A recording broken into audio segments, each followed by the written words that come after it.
Olá, pessoal. Meu nome é Lucas Vieira. Estamos aqui nesse projeto Casa dos Autos, no nosso terceiro episódio, né? E hoje nós vamos a gente trabalhou a questão da pensão por morte, uma ação de pensão por morte, e o que teve de interessante nesse processo. Dois detalhes. Esse processo é de 2012, processo de da minha pós-graduação em direito previdenciário, que eu me enfoque, lá com a Juliana Pedro. E aí eu quero destacar aqui e mostrar para vocês a importância da gente estar estudando. Okay? Esse caso teve origem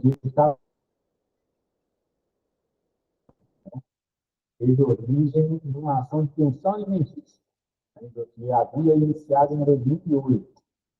Mas aqui nós vamos trabalhar a questão da prorrogação do período de graça. Vamos falar de período de graça, de prorrogação do período de graça e da pensão por morte em si.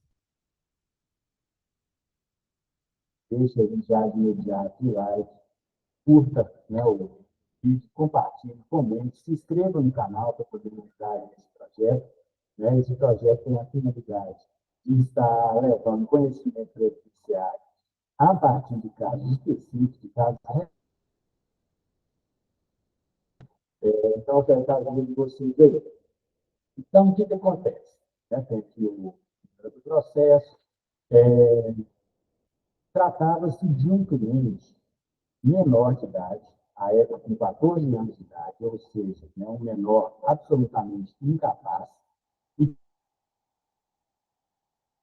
pensão alimentícia contra o avô paterno, certo? Isso uma ação aqui de história aqui do Governador Valadares, e tem Caratinga, aqui na região do Curitiba. Então, eu tinha lá essa pensão, já há mais de 10 anos eu venho trabalhando muito exclusivamente com o judiciário, mas naquela época, né, lá eu sou uma cidade pequena, o advogado tem que ser um clínico geral, né, uma coisa assim, eu vou escrever mais a realidade olhando, sabe? Então, o que acontece? Eu me recordo exatamente, me recordo perfeitamente, como se fosse hoje, de estar na calçada, em frente ao meu escritório, conversando com a mãe dessa criança. Porque a gente vinha encontrando uma dificuldade muito grande, paternos desse menor. E a ação ficou ali agarrada nela, isso em 2008, isso era 2012. 2012 foi quando eu descobri a ação previdenciária que eu tinha ali nas minhas mãos, né? E até então não tinha conseguido mexer. Eu me recordo perfeitamente de questionar a mãe desse menor. Veja bem, por que você não por que seu filho não recebe atenção do INSS? Os pais dele não trabalhavam, o pai dele não tinha carteira assinada. Tudo o INSS, né, fiz uma tentativa, mas me falaram que ele não tinha direito, não. Não, explicaram por quê. Aí eu me recordo que ela falou assim, falaram alguma coisa lá de que ele já estava muito tempo sem trabalhar. Aí eu perguntei para ela assim, tinha mais de um ano que ele estava sem trabalhar quando ele faleceu. Realmente, seu filho não vai ter direito à pensão. Vamos ter que continuar insistindo aqui nessa ação civil, né, de pensão alimentícia contra os avós. E aí, né, o tempo foi passando, esse processo foi ficando por ali, e foi passar. Né? Então, aqui, o que eu tinha, né, de histórico dos caras, já adiantei esse slide, né, era um cliente, menor absolutamente capaz, era com 14 anos de idade, e já era cliente em uma ação de alimentos desde 2008. Né? E aí, estava aqui terminou. Só para ela aí, o processo aí do Paulo, né? Fiz a anonimização de alguns dados, né? Mas era uma ação que estava comigo lá desde 2002, tentando fazer a citação dos avós paternos lá no Espírito Santo, olha só, Taquari, processo físico, né? A carta precatória tinha uma demora muito grande para poder ser cumprida. O que é a carta precatória? Quando o juiz de uma comarca precisa de um ato processual, daquele processo que está sob a sua responsabilidade, seja cumprido. A carta precatória, no caso aqui, lá do Espírito Santo, para que o juiz do Espírito Santo cumpra o ato processual, no caso aqui é a citação. Né? E quando a gente conseguia fazer isso, sempre voltava falando que o direito estava errado, que a pessoa não foi encontrada, grande, né, história do e não conseguia fazer essa citação. Certo? Então, eu já adiantei para vocês essa situação e a conversa que eu tive com a mãe do cliente no sentido de buscar atenção por nós. Aí, já em 2002, já estava fazendo a pós-graduação, então eu já havia aprendido sobre a questão do período de graça e sobre a questão mais importante ainda, da prorrogação do período de graça. Até então eu não sabia, não tinha conhecimento sobre isso. E aí, um belo dia, né, em 2012, esse processo, como eu já disse para vocês, né, nessa época era processo físico, me recordo perfeitamente, eu tenho um apreço muito grande por esse processo, porque foi a minha primeira ação previdenciária bacana no sentido financeiro, vamos dizer assim, porque vocês vão entender depois, não, não pode ter inscrição, então ele recebeu valores atrasados considerável, né? E os honorários nossos nessa ação também foi uma situação bem gratificante e eu, assim, certa situação que estava ali no escritório, mas que a gente não sabia. E que foi aquela questão, a oportunidade, né? Cabe a nós criarmos a oportunidade. No caso da advocacia, estudando, estudando e estudando. Não existe fraude, não existe segredo, não existe saber trabalhar com os institutos e aplicá-los de forma prática. E foi o que aconteceu nesse processo. Eu estava ali, eu me recordo, eu estava sentado na minha mesa lá, com o processo em mãos, para poder cumprir uma intimação em que o juiz, assim, um cara, e disse assim, ó, vê o que você me arruma por esse processo aí, porque eu vou seguir isso. Nós já tentamos de tudo, né, e não consegue fazer nada nesse processo. E eu, folheando o processo, né, me deparo com esse documento que está aí, ó, esse comunicado de decisão. Né? Vejam bem que aqui em cima tem até o... Eu não me recordava disso, né? Eu me recordava da conversa que eu tive com a mãe da criança, mas mesmo depois, fazendo a pós-graduação, eu me recordo que essa especialização, as aulas aconteciam em Belo Horizonte, às sextas-feiras, 15 uma semana sim, outra não. E eu me recordo que 90% dos finais de semana que eu assistia aula, eu voltava com uma situação resolvida dentro do escritório. E aí, logo que já, eu comecei a parede para poder contar para vocês essa história, que eu acho interessante, pode inspirar outros colegas, né, os estudantes, a gente vê, né? Eu não tive direito previdenciário na minha graduação, eu adorava estudar direito penal, adorava, né? Eu tinha prazer de sentar e estudar direito penal, mas onde conta trabalhar na área, é muito pesado, e depois do direito penal, foi o direito previdenciário. Até hoje, mais de 10 anos, é o que eu tive prazer de trabalhar, de estudar, muito gratificante, muito bacana, os clientes né, com alternativas ao nosso trabalho. Então, é uma área muito gratificante. Se você tem interesse por ela, estude, estude. Você tem muita responsabilidade para nessa área, porque senão você pode prejudicar uma pessoa.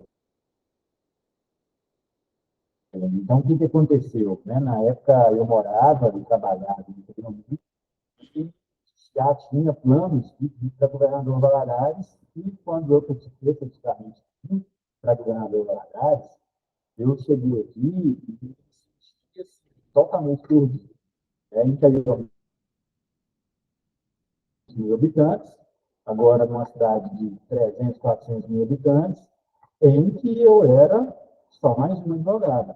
Eu saí de um lugar onde tinha uma referência, né? Meu pai tem escritório de advocacia há mais de 40 anos, e fui para governador Valadares para ser só mais uma carta no baralho. Exato. Eu preciso me especializar, focar em uma determinada área para poder conseguir sobreviver da advocacia aqui. Né? E no primeiro momento, eu me interessei pela área de responsabilidade civil médica. E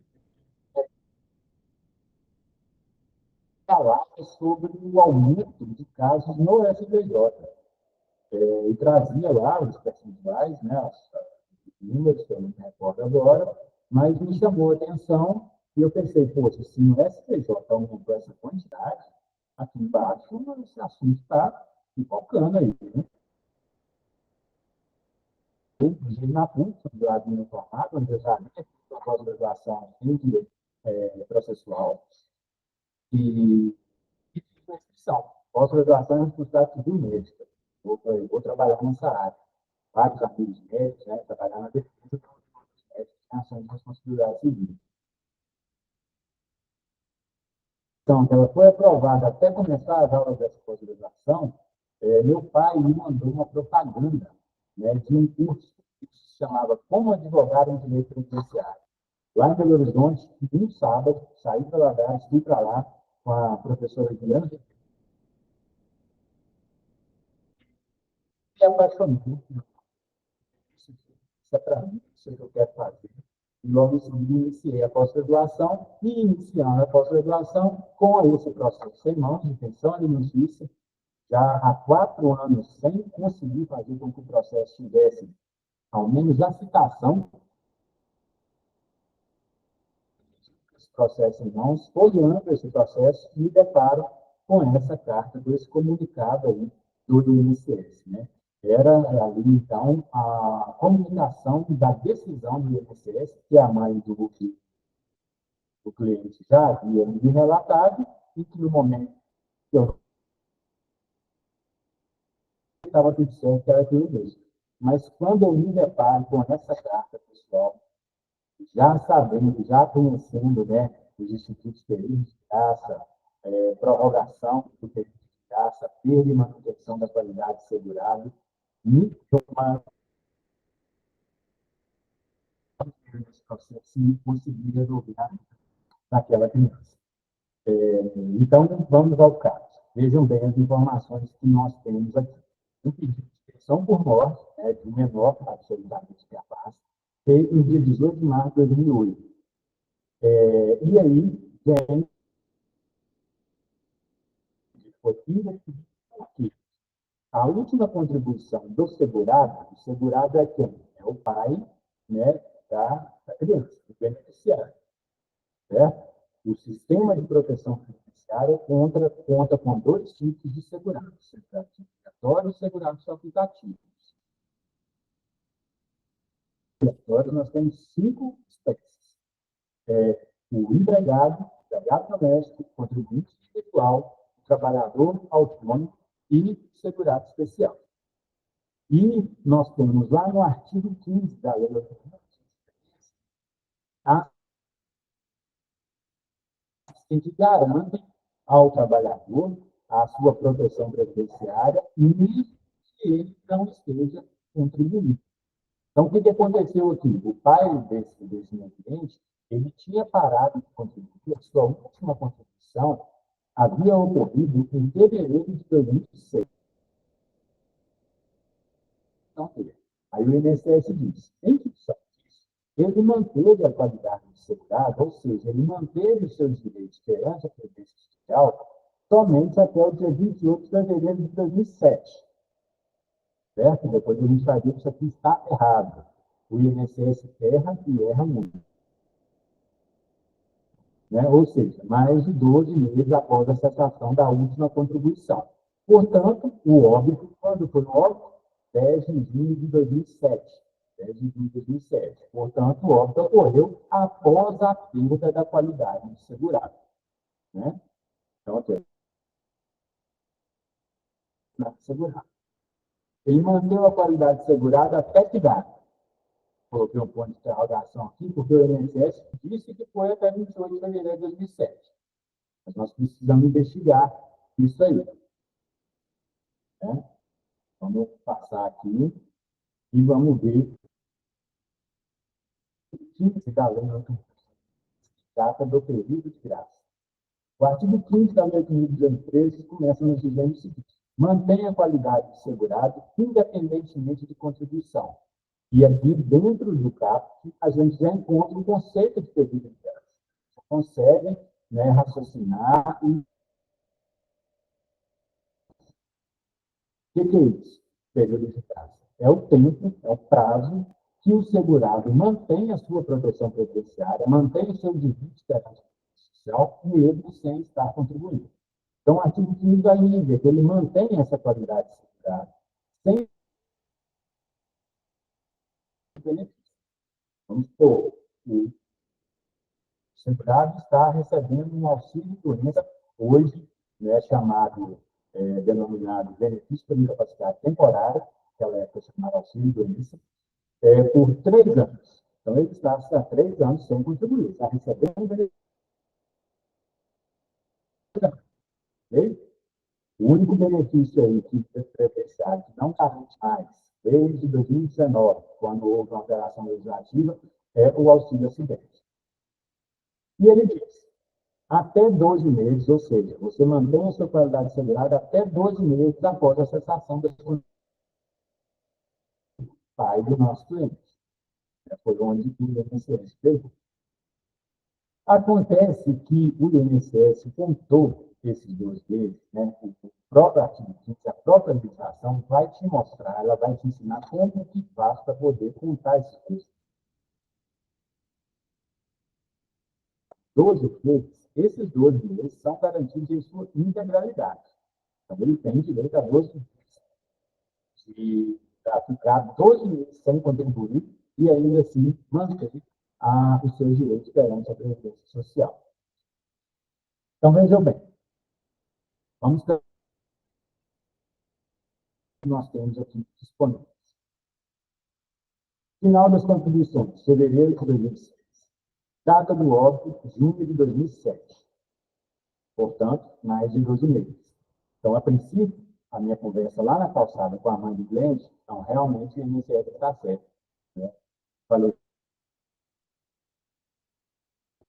faleceu sem qualidade de segurado, os beneficiários, os herdeiros, não têm direito à pensão. Né? Mas, volto a dizer, aqui está chegando agora. Não tive conhecimento sobre a possibilidade de prorrogação desses 2 meses, que é o que nós vamos ver. Mas antes que essas questões, né, de datas no direito judiciário são muito importantes. O direito judiciário trabalha de uma forma muito forte com o princípio textual. Ou seja, a legislação eles devem ser observados na data do óbito. Então, as datas são muito importantes. Então, o fato do INSS ter colocado aqui perda da qualidade segurada em 28 de fevereiro de 2007 está errado. Vejam bem o que diz o parágrafo 4º do artigo 15. A perda da legislação vai dizer o dia correto, o dia certinho em que vai acontecer a perda da qualidade segurada. A perda da qualidade segurada ocorrerá no dia, olha só, no dia seguinte ao do término do prazo fixado no plano de custeio da Seguridade Social para recolhimento imediatamente posterior ao final do prazo. Por isso que eu disse para vocês que os 12 dias são entregues ao segurado de forma plena, sua integralidade. Então, vejam bem, ele mantém a qualidade segurada pelos 12 meses. E ele ainda, ele vai 2016 foi a última contribuição, 2006 foi a última contribuição, então nós vamos para fevereiro de 2007. Acontece que o mês de março de 2007, né, no mês de março de 2007, teoricamente, é o mês onde perderia a qualidade segurada, porque ele teve 12 meses. Acontece que lá no plano de custeio da Seguridade Social, que está mencionado aqui no parágrafo 4, a gente vai encontrar lá na Lei 8.212 de 1991, nós temos a Lei 8.212 de 98, que trata do plano de custeio, e nós temos a Lei 8.230, que trata do plano de benefícios. Ok? Então, lá no plano de custeio vai dizer que você tem até o dia 15 de abril para poder pagar a competência máxima. Né? O sistema trabalha. Se eu tenho até o dia 15 de abril para poder pagar a competência máxima, eu só vou perder a qualidade segurada no dia 16 de abril, nesse nosso exemplo. Tá? Na prática, o segurado acaba tendo 13 meses e mais 15 dias. São de 12 meses, tá? A questão aqui desse mais um mês, que é a competência que ele tem de pagar de 15 dias o vencimento de prazo, aí já é uma questão de prazo para pagamento daquela competência. Ok? Então, o INSS errou na... Não foi possível resolver o nosso problema somente a partir dessa observação. Né? Vejamos aqui, ó. Ele perdeu a qualidade segurada, então, no dia 16 de abril de 2007. A data do óbito teria o limite máximo da data do óbito da Vida Geral de Direito de Pensão, seria o dia 15 de abril. O que aconteceu no dia 10 de junho, veja que está próximo, mas não foi possível resolver com o período de graça pura e simples. Nós precisamos do quê? Nós precisamos de um próximo, um outro instituto penitenciário, que foi primordial na resolução desse processo. Nós precisamos de entender a prorrogação do período de graça. E a prorrogação do período de graça, ela vai estar ali nos parágrafos 1º e 2º do artigo 15. Ela pode acontecer de duas formas. Ela pode acontecer se o segurado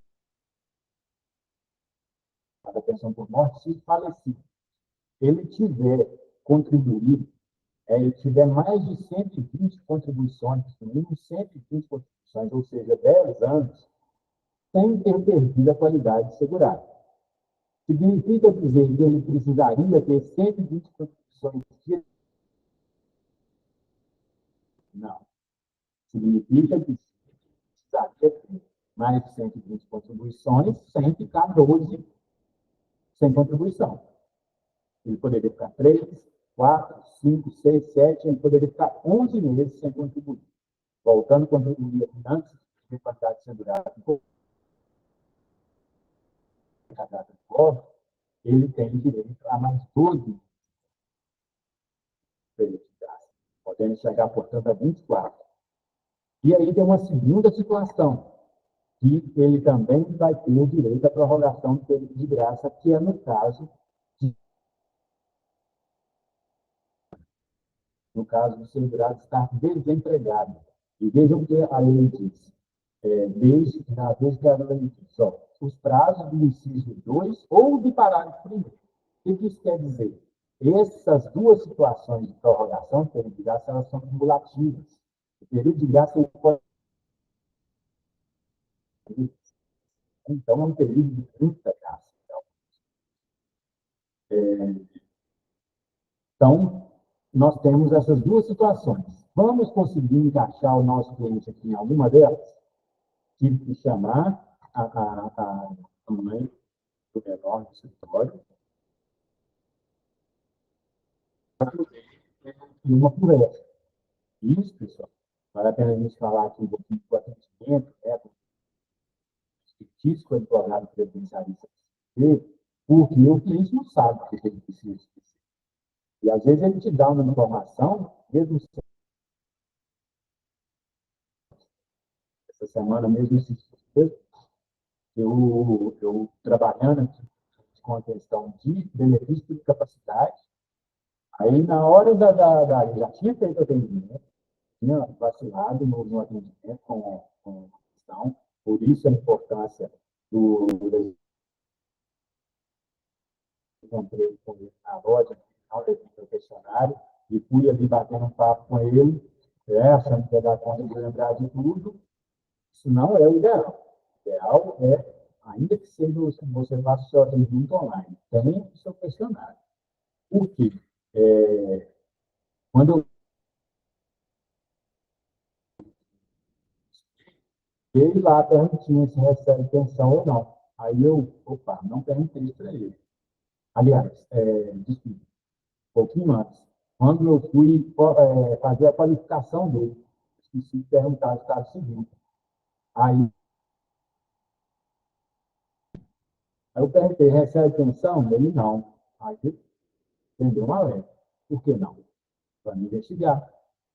Ah, doutor, minha mulher faleceu, já tinha um tempo sem trabalhar, caso idêntico a esse aqui, nós estamos investigando. Ah, mas faleceu de quê? Ah, ela desenvolveu um câncer, tratando a doença. Será que lá no início do câncer ela já não tinha direito a um benefício? E será que a gente não consegue encaixar ela no inciso 1 do artigo 15 que fala que o segurado mantenha essa qualidade enquanto estiver em gozo de benefício? Então, mesmo com pedido de pensão por morte, mostrando que o INSS, né, no INSS certamente vai melhorar, mas mostrando que, se for o caso, que a sua falecida esposa, quando ela iniciou o tratamento de câncer, ela deveria estar em gozo do óbito, né, desse benefício de capacidade de assistência do óbito, é possível sim. Nós não podemos pegar o final das contribuições e ir para a data do óbito direto. Nós precisamos fazer uma investigação. Então, eu chamei, vamos voltar para o nosso caso aqui, eu chamei aquele que chamava muito pai da criança. Eu sabia que não eram casados, né? Foi caso, namoro, que a rapaz teve. E aí, trabalhava? Não, trabalhava. Tem certeza? Onde? Conhece a empresa? Vamos tentar entrar em contato com ele, se consegue, né, alguma informação, alguma, né, porque lá no serviço estava certo que era aquilo ali mesmo. Tinha para contribuir. Fiz a investigação e descobri que estava tudo certo, que as informações que estavam no serviço estavam corretas. Mas aí fui ao Ministério do Trabalho,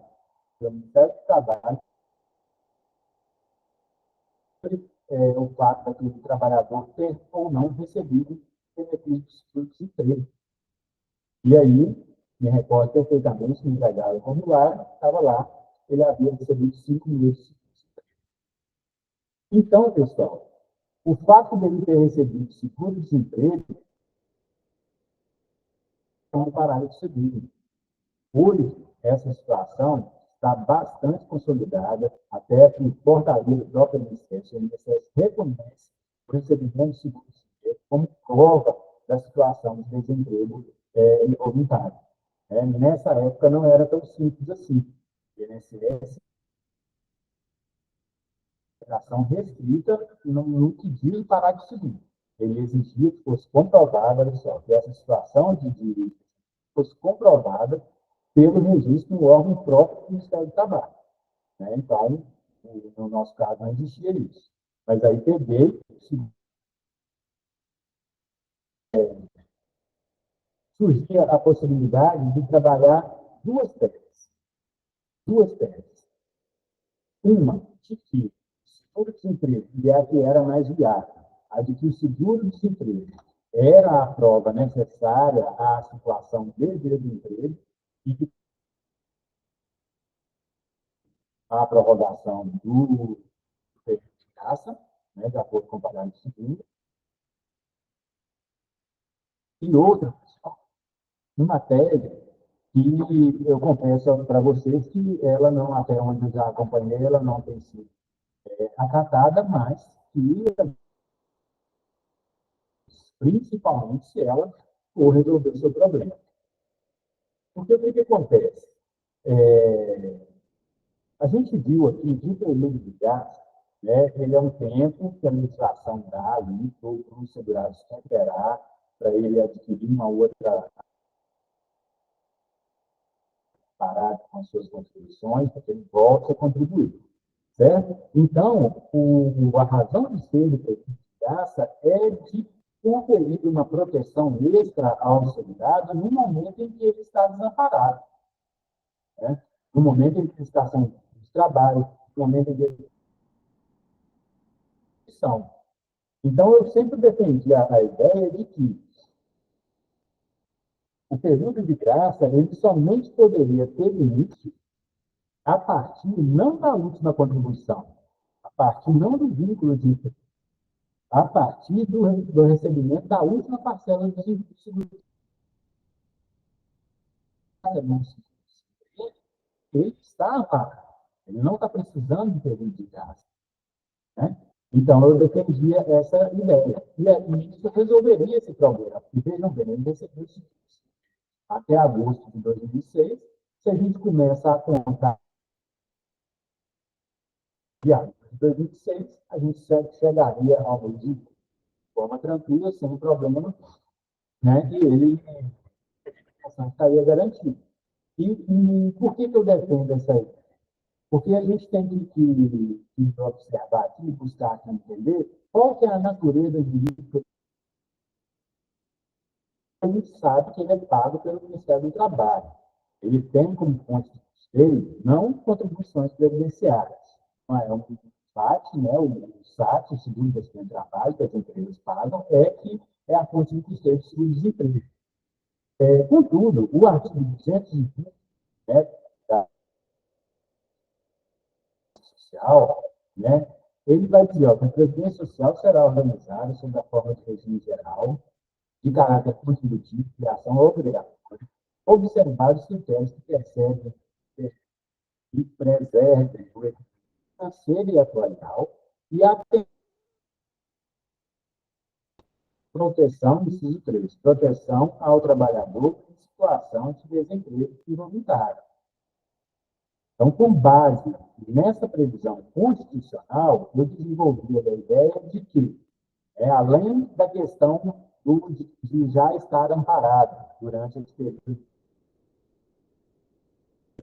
nós poderíamos ainda tentar encaixar essa situação no inciso 1 do artigo 15, que fala que ele mantém a qualidade segurada enquanto estiver em uso do benefício previdenciário. Se o seguro-desemprego tem natureza de seguro de benefício previdenciário, ele estaria protegido pelo inciso. Esse não é, sabe, um entendimento majoritário. Nós temos uma corrente que diz que não, que o seguro-desemprego não benefício previdenciário, porque ele não está previsto lá no rol do artigo 18 da Previdência, nesse caso, ao plano de benefício social, vai falar de todos os benefícios previdenciários, por morte, auxílio-doença, né? Eu estou usando os artigos, mas auxílio-doença hoje, denominado benefício de capacidade temporária, aposentadoria por invalidez, alterações promovidas de forma técnica e correta pela emenda constitucional 103 de 2019, a reforma da Previdência. Né? Eu não concordo com esse argumento. Eu até concordo, hoje eu concordo que o seguro-desemprego não tenha natureza previdenciária, trabalho ele tem uma fonte de custeio própria, né, que está inserida dentro do sistema de seguridade social, mas não propriamente dentro do sistema previdenciário. Né? Por quê? Porque, na verdade, se nós temos o artigo 3, né, observa que, na verdade, o artigo 15 ele justamente vem para poder cumprir determinou a proteção determinada aqui pelo artigo 223, que fala que a situação de desemprego involuntário ela vai ser protegida. Né? E como que ela é protegida? Período de gasto. Né? A pessoa entrou em situação de desemprego, eu estou dando a ele 12 meses para ele se recuperar, e comprovando a situação de desemprego ainda mais 12 meses. Então, o artigo 15 cumpre essa função aqui, regulamenta essa questão do artigo 16. Né? O artigo 7º da Constituição, o artigo 7º da Constituição, onde a gente vai ver que traz de forma mais específica o seguro-desemprego como um direito trabalhista. Né? Então, o seguro-desemprego ele é um direito trabalhista. Mas, ainda assim, mesmo que não tem natureza diferenciada, então nós não conseguimos encaixá-lo no inciso 1, né? Eu acredito, sinceramente, que nós podemos fazer uma interpretação para que o período de graça só comece a ser computado após a percepção da última parcela do segundo direito. Isso não está na lei, é uma interpretação extensiva, né, do artigo 15, mas perfeitamente possível por se tratar de proteção social. É o direito previdenciário, o sexto da Constituição Federal, é um direito social e uma interpretação extensiva. Pois bem, vamos voltar então ao nosso caso. Trabalhei essas duas teses, certo? Mas essa não foi necessária, porque, como eu já disse para vocês hoje, a situação do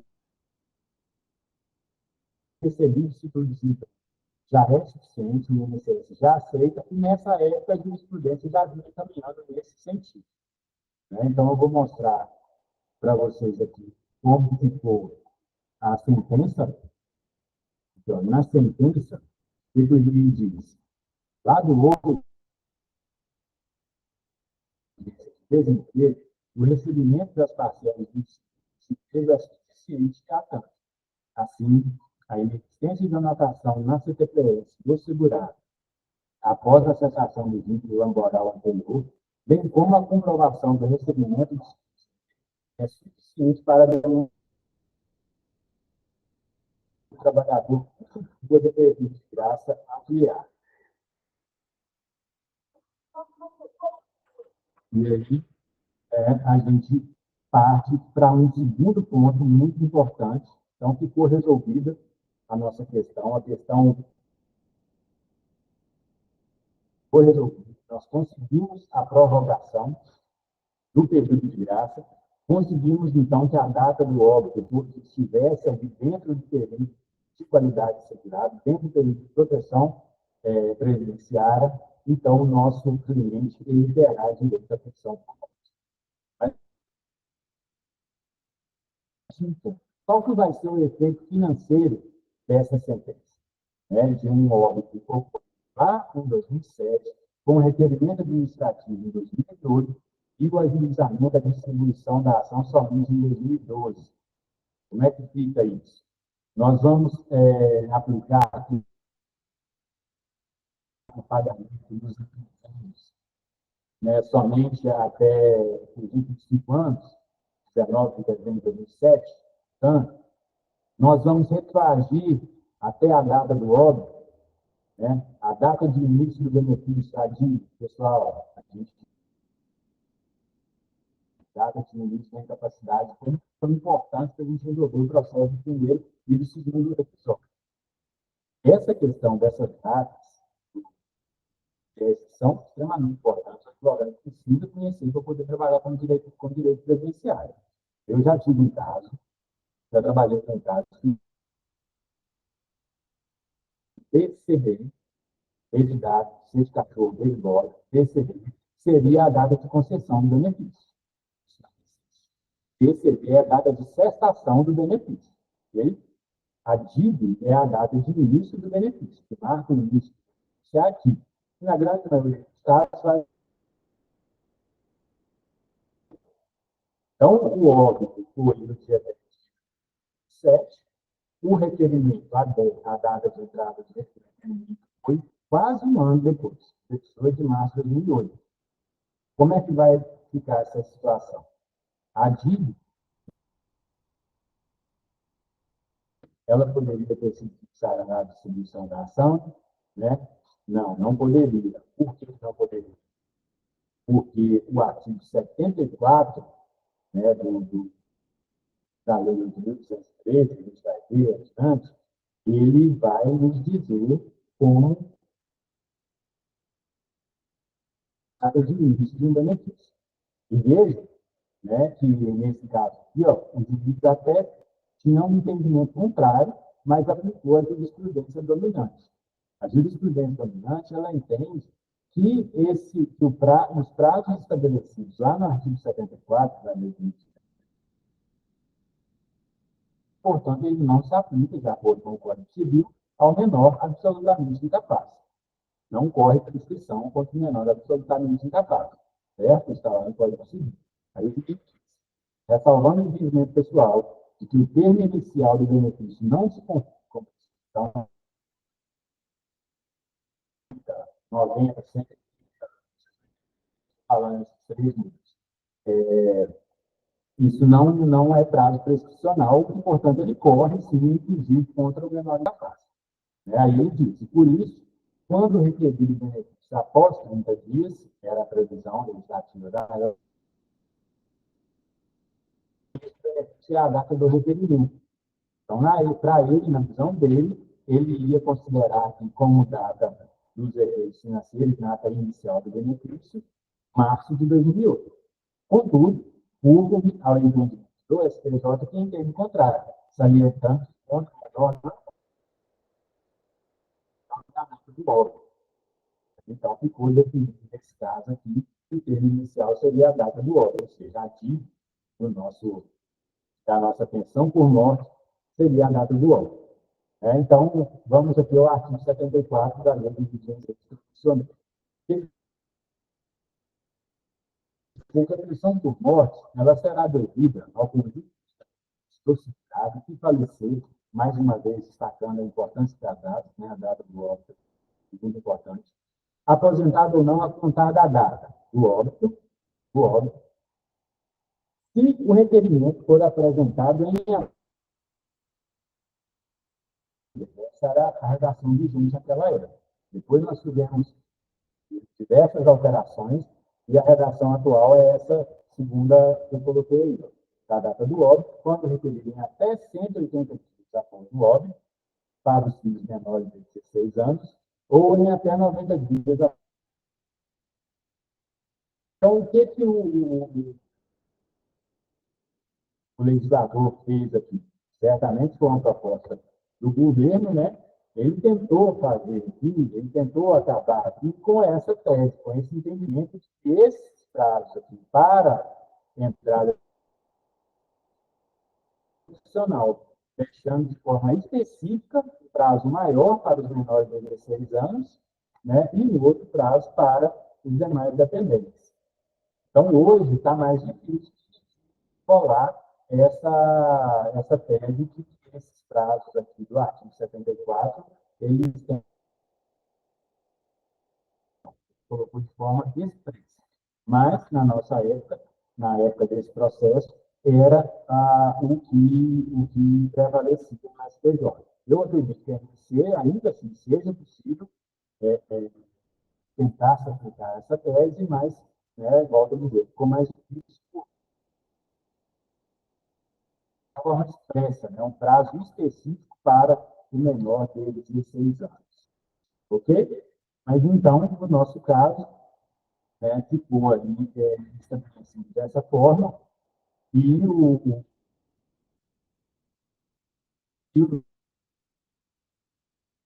de forma muito satisfatória, né? Volto a dizer, foi uma ação que estava lá perdida dentro do escritório e que eu só consegui ter acesso a ela em função de estar estudando, de estar me preparando para trabalhar com o direito previdenciário. Né? Eu era uma família muito pobre, recebeu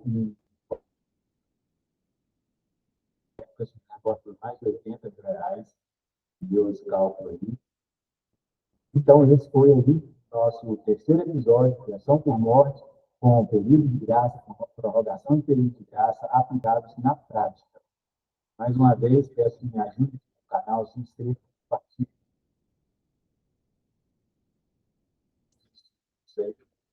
Estou previsto aqui para trabalhar no nosso próximo episódio com revisão. Vamos falar de revisão. É uma situação muito interessante que eu tive aqui no escritório, em que um ex-aluno, um ex-aluno lá da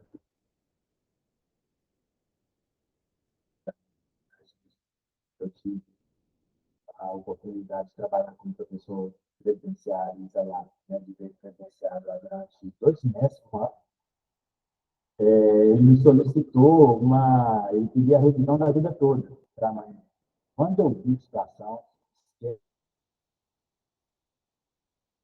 esse processo chamado foi cabuloso. Vamos trabalhar com isso aqui, e não foi necessário nem a convicção. Né? Então, às vezes, o pessoal aí que está iniciando na advocacia previdenciária fica muito preocupado com essas revisões que ficam famosas, né? A revisão da vida toda, a revisão de atividade concomitante. Nós vamos trabalhar aqui também processos que estão preciso aprender, eu preciso conhecer a memória de cálculo, eu preciso conhecer o sistema de contribuição, porque tem muito. De repente, junto com esse da mãe desse ex-aluno, eu consigo trabalhar 2 processos no mesmo episódio e tratam, são as chamadas revisões de fato. Essa acontece muitas vezes, às vezes acontece até em benefício segurado, tá? Mas, enfim, fica aí nosso abraço, nosso agradecimento, deixe seu like, se inscreva no canal e logo, logo teremos aí o nosso próximo episódio.